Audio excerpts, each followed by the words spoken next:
ఉదయకాలం వాక్య ధ్యానం నిమిత్తమై అపోస్తలుడైన పౌలు ఎఫెసీయులకు రాసిన పత్రిక 4వ అధ్యాయము 32వ వచనం. ఒకని ఎడల ఒకడు దయ కలిగి కరుణా హృదయులై క్రీస్తునందు దేవుడు మిమ్ములను క్షమించిన ప్రకారం మీరును ఒకరిని ఒకరు క్షమించంగమా. ప్రార్థనాపూర్వకంగా మీరు ఉన్నట్లయితే ప్రభు మీతో మాట్లాడేవాడై ఉన్నాడు. ఎప్పుడు కూడా వాక్యము వినేటప్పుడు ప్రార్థనతో ఉండాలి. ప్రభువా, మీరు నాతో మాట్లాడండి. మీరు మాట్లాడితే గొప్ప కార్యాలు జరుగుతాయి. యెహోవా వాక్యము బలము కలిగినది, వాక్యము శక్తి కలిగినది, వాక్యము ప్రభావము కలిగినది, వాక్యము కాదేశు అరణ్యమును కదిలించగలిగినది, వాక్యము లైళ్లను వేనజేయగలిగినది. అట్టి ప్రభావము కలిగిన వాక్యము మన మధ్యలోనికి బయలుదేరి వస్తున్న సమయంలో ప్రియ దేవుని బిడ్డారా, ఎందరైతే ఆ వాక్యమును స్వీకరిస్తారో, ఆ వాక్యమును ఎందరైతే వింటారో ప్రతి ఒక్కరిని దేవుడు దర్శించేవాడు. హల్లెలూయా. విశ్వాస జీవితంలో మనం గుర్తుపెట్టుకోవాల్సింది అదే. ప్రియ దేవుని బిడ్డారా, ఆరాధనలో ఉన్నప్పుడు ఏ ఆత్మతో నింపబడి ఉండాలి అంటే ప్రభు నాతో మాట్లాడతాడు, నన్ను దర్శిస్తాడు, నాపైన ఆయన కృపణించుతాడు, నన్ను దీవిస్తాడు.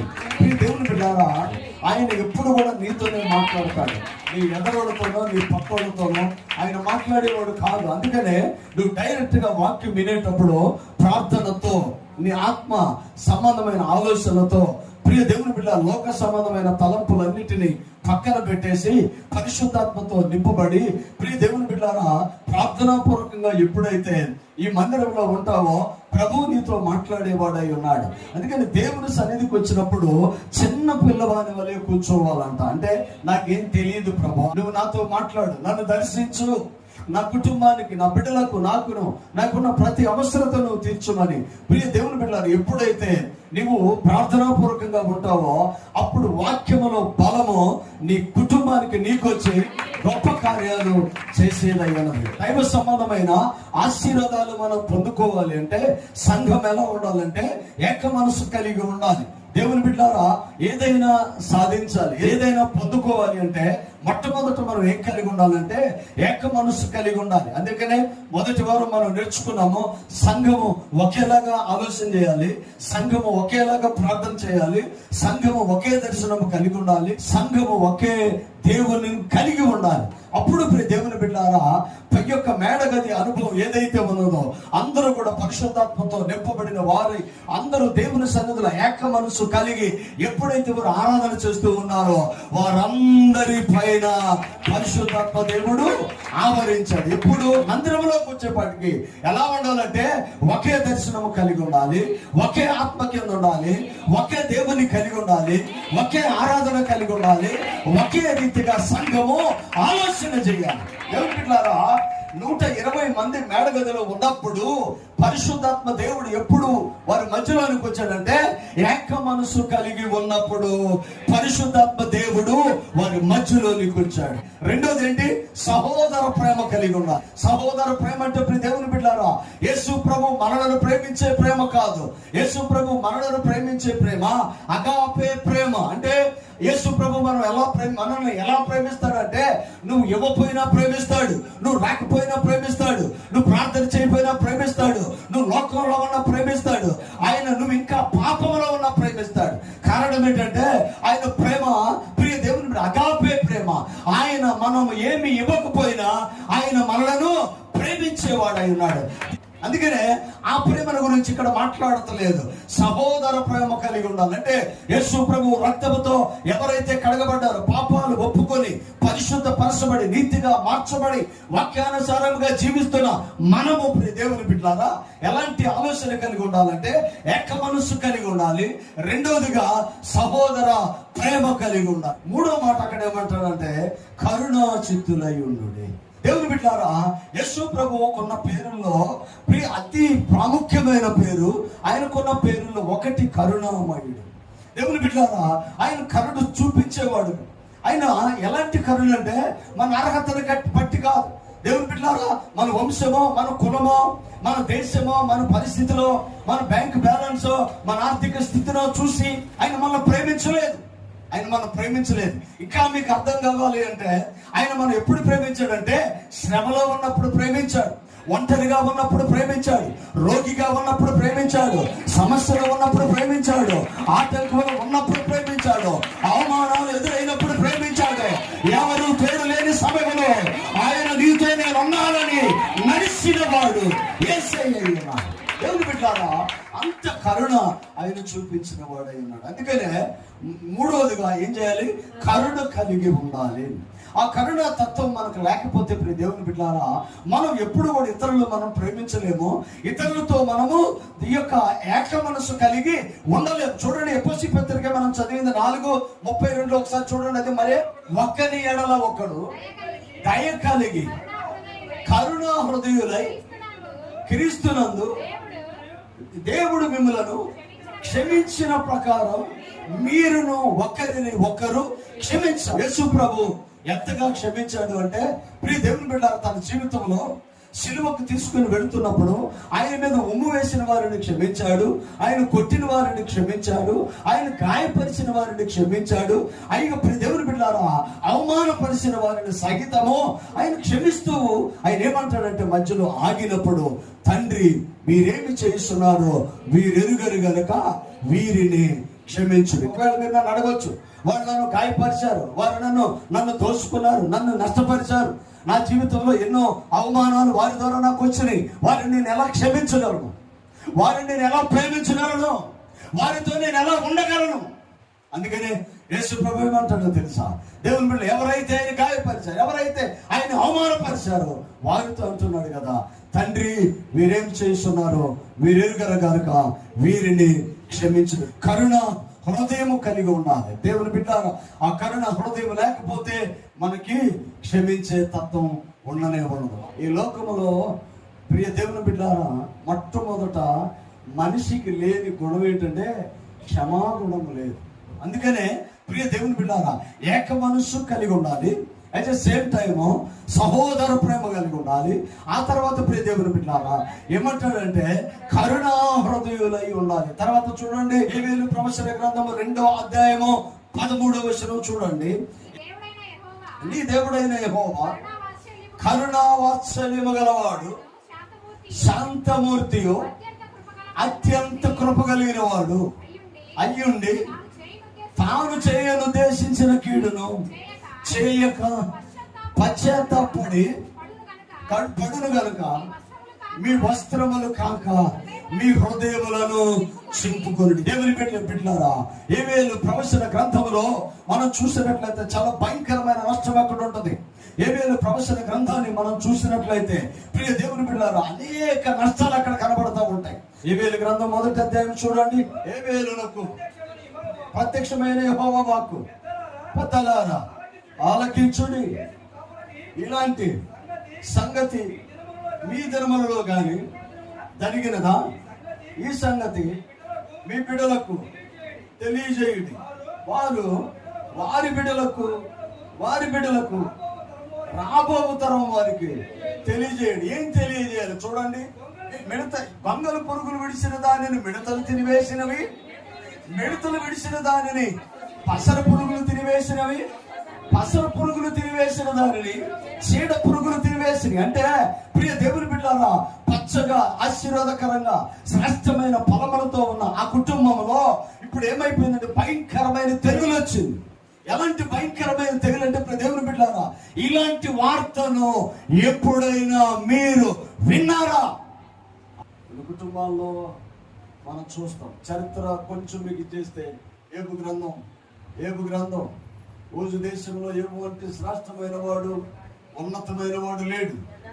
కానీ ప్రియ దేవుని బిడ్డలారా, ఆయన ఇంట్లోనికి భయంకరమైన తెగులు, బిడ్డలను నష్టపోయాడు, మందలు నష్టపోయాడు, ఎడ్లను నష్టపోయాడు, పొలాలు నష్టపోయాడు, ఆరోగ్యం నష్టపోయాడు. దేవుని బిడ్డలారా, ఇలాంటి వార్తలు మనం ఎప్పుడు కూడా వినలేము, చూడలేదు. అదే మాట్లాడతాడు 1వ అధ్యాయం 7వ వచనంలోనే, మత్తులారా మేలుకొని కన్నీరు విడువుడి. కొంతమంది అండి ఏ నష్టం జరుగుతుందో పట్టించుకోరు. భయంకరమైన మత్తులో ఉంటారు. ఏ మాత్రము కూడా ఆత్మీయమైన మంటను కలిగి ఉండరు. ఏ నష్టమైనా జరగని వాళ్ళకి అర్థం కాదు. దేవుని బిడ్డలారా, ఇక్కడ ఒక నష్టం అక్కడ కనబడుతూ ఉంది. అయితే ఏమవుతుందంటే మత్తులైపోయి దేవునిని మడిసి వారు దేవుని బిడ్డలారా భయంకరమైన పాపములోనికి వెళతాడు. ఒకరోజు యోనాని దేవుడు పిలుస్తాడు. దేవుడు పిలిచి, దేవుని బిడ్డలారా నీవు నినివే పట్టణానికి వెళ్ళు. దేవుని బిడ్డ నా మాటలు చాలా జాగ్రత్తగా గమనించండి. ప్రభువా, ఎందుకు? నినివే పట్టణము పాపముతో నిండి ఉన్నది, దానిని నేను సొదొమ గొమొర్రా పట్టణముల వలె కాల్చివేయబడుతున్నా. నువ్వు వెళ్ళి నినివే పట్టణ ప్రజలకు సువార్తను ప్రకటన చెయ్యి అని చెప్పి ప్రభువు యోనాతో మాట్లాడినప్పుడు, యోనా ప్రియ దేవుని బిడ్డలారా ప్రయాణమైతే అయ్యాడు కానీ అతడు నినివేకి వెళ్ళలేదు, తార్షీషులోనికి వెళ్ళిపోయాడు. ఆ ప్రయాణ మార్గంలో భయంకరమైన తుఫాను. ఆ తుఫానులో దేవుని బిడ్డలారా అందరూ మరణించవలసిన ఆ పరిస్థితుల్లో యోనా ఒక్కడే వాడ అమరమునందు నిద్రపోతూ ఉన్నాడంట. చదవబడిన వాక్యములు ఏమంటాడు? 2:13 మీ దేవుడైన యెహోవా కరుణ వాత్సల్యము కలిగిన వాడై ఉన్నాడు, శాంతమూర్తి, అత్యంత కృపగలగ వాడై ఉండి తాను ఉద్దేశించిన కీడును చెయ్యక మానును. దేవుని బిడ్డలారా చాలా జాగ్రత్తగా గమనించండి. ఆయన తార్షీషుకు వెళ్ళాడు, అక్కడ వెళ్ళాలని ట్రై చేశాడు, అక్కడి నుంచి వెనక్కి తీసుకొచ్చాడు. నినివే పట్టణంలోనికి యోనాను పెట్టేశాడు. యోనా అసహనంతో బయలుదేరి నినివే పట్టణానికి వస్తూ ఉన్నారు. కారణం ఏంటో తెలుసా? వెళ్ళనన్నాడు, అవ్వదన్నాడు, దేవుడు ఉగ్రత రాదన్నాడు. ఆయనను దేవుని మాటను బట్టి వచ్చిన శిక్షను బట్టి నినివే పట్టణానికి వెళతాడు. నినివే పట్టణానికి వెళ్ళిపోయి దేవుని బిడ్డలారా నినివే పట్టణానికి ఒక్కరోజు ప్రయాణం చేసి సువార్తను ప్రకటన చేస్తాడు. దేవుడు నినివే పట్టణమునకు చెయ్యవాలని తలంచిన కీడు చెయ్యక మానెను. మీరు ప్రార్థన చేస్తే, ప్రభుతో ఉంటే, నీతిగా ఉంటే, ఆయన వెంబడిస్తే, ఆమేన్ హల్లెలూయా, ఆయన మన కుటుంబంలో నష్టము చేయడు. ఆయన కరుణ గలవాడై ఉన్నాడు. 2 ఎఫెసీ పత్రిక 2:4 ఒకసారి చూడండి. ఆయనను దేవుడు కరుణా సంపన్నుడై ఉండి మనము మన అపరాధముల చేతను చచ్చిన వారు ఉండినప్పుడు సైతము మన ఎడల చూపిన కృప తన ప్రేమ చేత మనలను క్రీస్తుతో కూడా బ్రతికించి, అపరాధముల చేత చచ్చిన వారిగా ఉండగా ఆయన కరుణ మనలను సజీవుల లెక్కలో నిలబెట్టిందై ఉంది. మన జీవితంలో మనం నేర్చుకోవాల్సినది, ఆయన ఐక్యత కలిగి ఉండమన్నాడు. సంఘము ఏక మనసు కలిగి ఉండాలి. రెండోది సహోదర ప్రేమ కలిగి ఉండాలి. దేవుని బిడ్డలారా ఒకరినొకరు యేసు ప్రభు మనల్ని ఎలాగైతే ప్రేమించాడో మనము కూడా ఒకరి పట్ల ఒకరు ప్రేమ కలిగి ఉండాలి. సహజంగా మనుషుల తత్వం ఎలా ఉంటుందంటే, ఏ ఇద్దరు మనుషులు కలిసినా మూడో వ్యక్తి గురించి మాట్లాడుకుంటారు. ఏ ఇద్దరు కలిసినా తర్వాత మాట్లాడుకునేది మూడో వ్యక్తి. ఆ మూడో వ్యక్తి ఎవరై ఉంటారు? ఇద్దరికి తెలిసినడై ఉంటారు. తెలిసిన వ్యక్తి గురించి తెలిసిన వ్యక్తులు మాట్లాడుకునే మాట నెగటివ్గా ఉంటుందా, పాజిటివ్గా ఉంటుందా? పాజిటివ్గా ఎక్కడైనా మాట్లాడతామా? మాట్లాడాం కదా. వాళ్ళు మంచోళ్ళు, వాళ్ళు ప్రేమ కలిగిన వాళ్ళు, వాళ్ళు చాలా దయ కలిగిన వాళ్ళు, వాళ్ళు దేవుని బిడ్డలు, ఇలా ఎవరైనా మాట్లాడతామా? మాట్లాడము. మన మాటలు ఎలా ఉంటాయి? ఆమె అసలు ఆమె ప్రార్థన చేయదు, మందిరానికి రాదు, సమయం ఉండదు, ఎక్కడెక్కడో కనపడతా ఉండదు, ఏదేదో చేస్తూ ఉండదు. ఇవి వినపడతా ఉంటాయి. జరిగేది ఏంటి? ఇద్దరు కలిసిన చోట మూడో వ్యక్తి మాట్లాడతారు. అసలు బైబిల్ ఏం చెప్పింది? 2-3 నా నామమును ఏకీభవించి ప్రార్థన చేస్తే వారి మధ్యలో ఉంటారు. ఆమేన్, అవునా? వారి మధ్యలో ఉంటారు. కానీ వీళ్ళు ఏకీభవిస్తారా? ఏకీభవించరు. ఇద్దరు ప్రార్థనకి వెళ్ళారంట, బైబిల్ పట్టుకున్నారు, తాళం తీసి లోపలికి వచ్చారు, ప్రార్థన చేస్తూ ఉన్నారు. ప్రార్థన చేస్తూ ఉంటే వీళ్ళిద్దరు ప్రార్థనలో ఒక ఆమె పాపిని ప్రభు అంటుందంట, పక్కన ఆమె నిజమే ప్రభు అంటుంది. నేను దౌర్భాగ్యులను ప్రభు అంటే నిజమే ప్రభు అంటుందంట. నేను పనికి మాలిందని ప్రభు అంటే పక్కన వాడు నిజమే ప్రభు అంటుందంట. నేను అయోగ్యురాలు ప్రభు అంటే నిజమే ప్రభు అంటుందంట. ప్రార్థన ఏకీపించినటువంటి ఇదేనేమో నిజమే ప్రభు అంటుందంట. ఆ మూవ్ అంటాం ఇవి అవును అంటాం, ఆ మూవ్ అంటాం ఇవి అవును అంటాం అని అయిన తర్వాత ప్రభు ఈ దౌర్భాగ్యురాలు ఈ పాపిని పనికి మాలిన నన్ను దీవించు ప్రభు అని ప్రార్థన చేస్తుంటే అవును అందంట.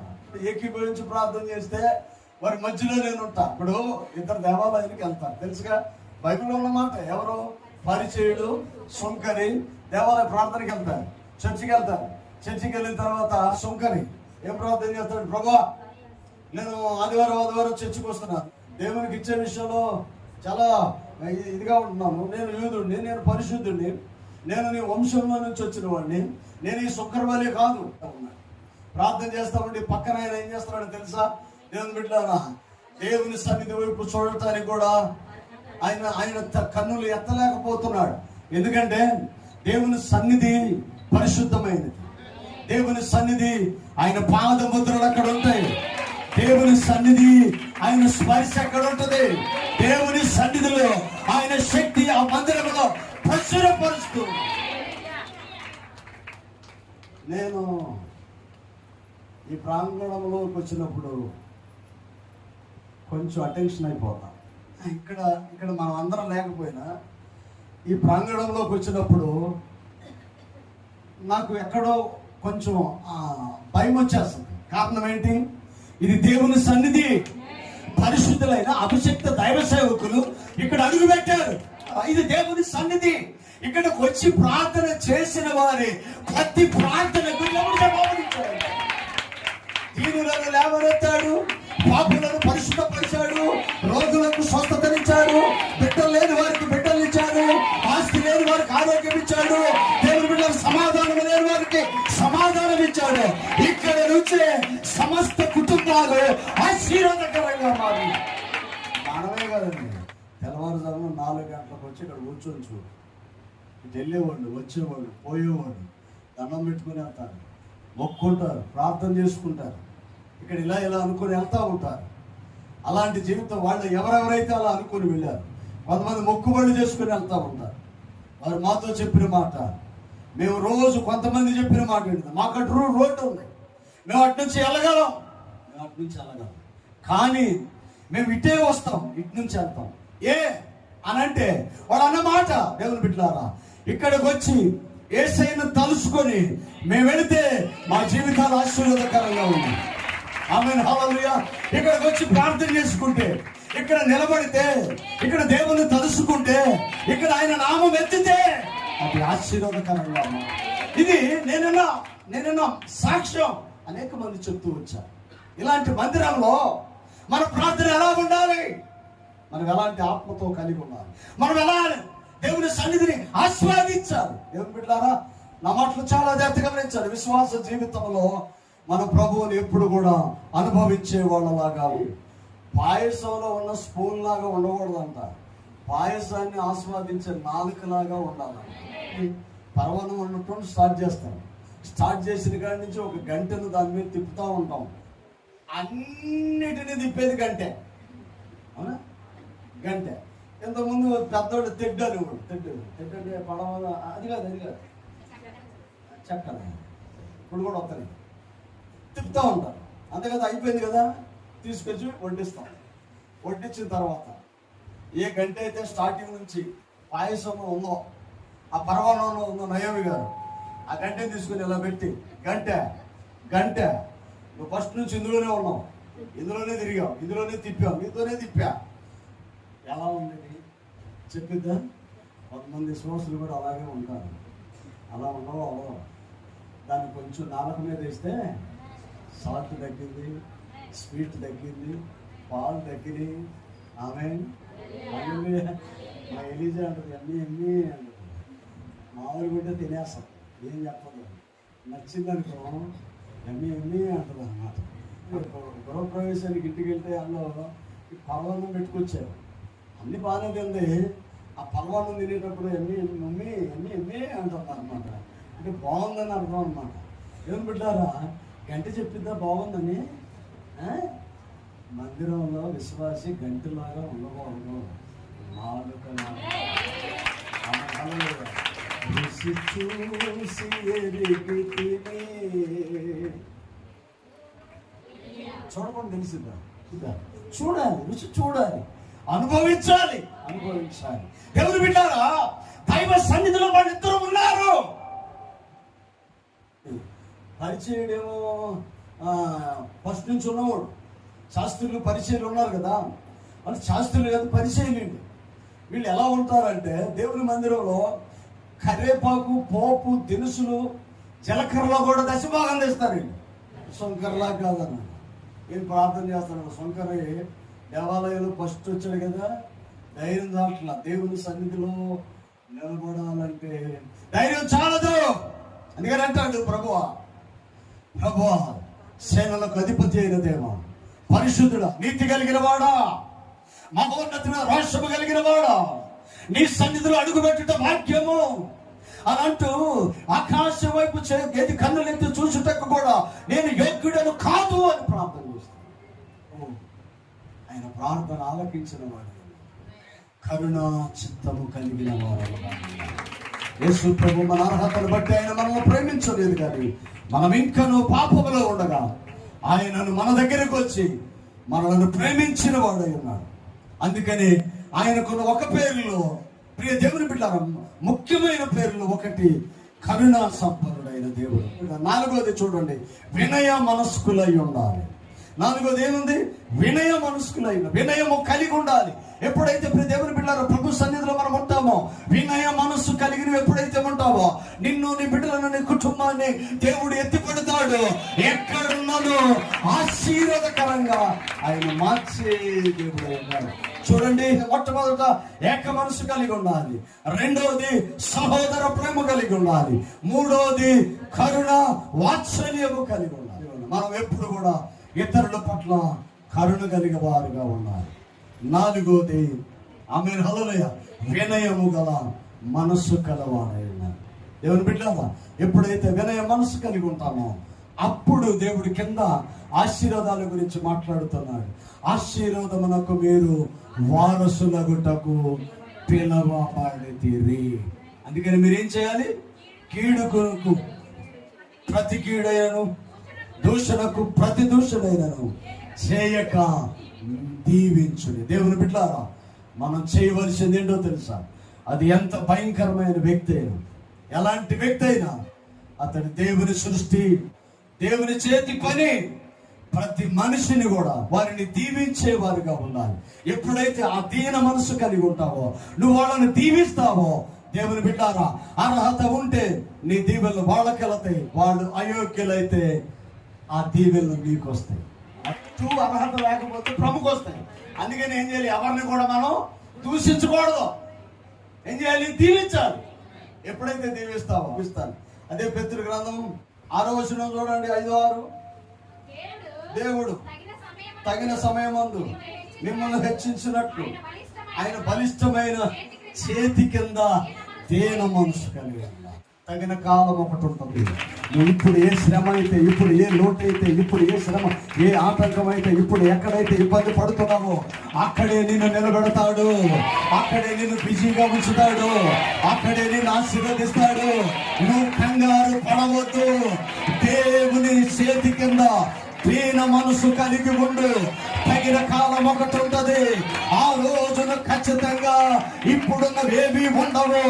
చీకట్లు తొలగిపోతవి, సమస్యలు తొలగిపోతవి, ఆటంకాలు తొలగిపోతవి, ఆర్థికలు తొలగిపోయింది, వేదన తొలగిపోయింది. దేవుడు చేయలేనంత పరిచర్యను నీకు ఇచ్చేవాడై ఉన్నాడు. దేవుని బిడ్డారా, మా మాటలు చాలా జాగ్రత్తగా గమనించండి. యోసేపుని అవమానపరిచారు, యోసేపుని గోతులో పడేశారు, యోసేపుని జైల్లో పెట్టారు, యోసేపుని నిందల పాలు చేశారు, యోసేపు నలిగిపోయాడు, యోసేపు అమ్మబడ్డాడు, యోసేపుకి తల్లిదండ్రులు లేరు, యోసేపుని సమస్తమును కోల్పోయాడు.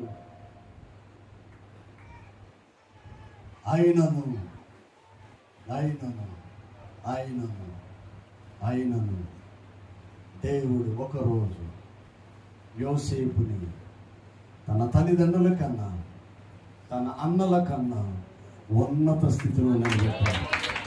ఎవరికి బిడ్డ? ఆయన బలమైన హస్తము కింద దీన మనస్సు కలిగి ఉంది. ఆర్థికం ఉంది, సమస్యలు ఉన్నాయి, అసమాధానం ఉంది, నెమ్మది లేదు. కానీ ఏం చేయాలి? ఏక మనస్సు కలిగి ఉండాలి, సహోదర ప్రేమ కలిగి ఉండాలి, కరుణ వాత్సల్యము కలిగి ఉండాలి, వినయ మనస్కులై ఉండాలి. ఉండి దేవుని బిడ్డలారా, మీరెప్పుడైతే మీ భక్తి జీవితాన్ని కొనసాగిస్తారో ఆశీర్వాదమునకు వారసులమే మనము. మన కోసం దాచబడిన సకల దీవెనలు ప్రభువు మనకు ఇచ్చేవాడై ఉన్నాడు. వీటన్నిటిని పొందుకోవడానికి మనం ఎలా ఉండాలి? దీవించేవాడు. ఈ మధ్య ఆటోల మీద అక్కడెక్కడ చూస్తూ ఉన్నాం. అందరూ బాగుండాలి, అందులో నేను ఉండాలి. అందరూ బాగుండాలని కోరుకుంటాం, అందరికన్నా నేనే బాగుండాలని కోరుకుంటాను. అవునా కాదా? విశ్వాసంతో నేను ఎందుకు ఈ మాట చెప్తున్నానంటే, నువ్వు బాధ్యత కలిగి ఇతరుల మేలు కోరి ఎప్పుడైతే నువ్వు ప్రార్థిస్తావో దేవుడు నీ జీవితంలో కలగజేసుకుంటాడు. ఆమె హల్లెలూయా. అందుకని మన పని ఏంటి? దీవించాలి, దీవించాలి, దీవించాలి. ప్రభువా, వాళ్ళు బాగుండాలి, వాళ్ళు దీవెనకరంగా ఉండాలి, వారు ఆశీర్వాదకరంగా ఉన్నారు. దేవుని బిడ్డలారా, ఎప్పుడైతే ఆ దీవెనను ఇతరుల పట్ల నువ్వు కలిగి ఉంటావు, మనస్సు కలిగి ఉంటావో, ఇతరులను దీవిస్తావో, లోక సంబంధంగా నీకు పరపత వస్తుంది, దైవ సంబంధమైన ఆశీర్వాదాలు నీకు వస్తాయి. నీ బిడ్డలు గొప్పవారిగా దేవుడు నిలబెడతాడు. ఉన్నత స్థితిలో ఆయనకి హెచ్చించేవాడై ఉన్నాడు. డిగ్రీలు బట్టో, ఉన్నతమైన స్థితిని బట్టో, బ్యాంక్ బ్యాలెన్స్ బట్టో, నీకున్న జ్ఞానాన్ని బట్టో, నీకున్న సామర్థ్యమును బట్టో దేవుడు ఎప్పుడు ఎక్కడ ఎవరిని ఏ సందర్భంలోనూ దీవించలా. ఆయన దీవించింది వినయము కలిగిన మనుషులను, తగ్గించుకున్న వారిని, ప్రియ దేవుని ఒబీడియన్స్, లోబడే తత్వం కలిగిన వారిని, ప్రేమ కలిగిన వారిని ఆయన దీవిస్తూ వచ్చారు. అందుకని మనం నేర్చుకోవాల్సింది, దేవుని బిడ్డలారా, ఏక మనసు కలిగి ఉండాలి, సహోదర ప్రేమ కలిగి ఉండాలి, కరుణాసిద్ధులై ఉండాలి, వినయ మనస్కులై ఉండాలి.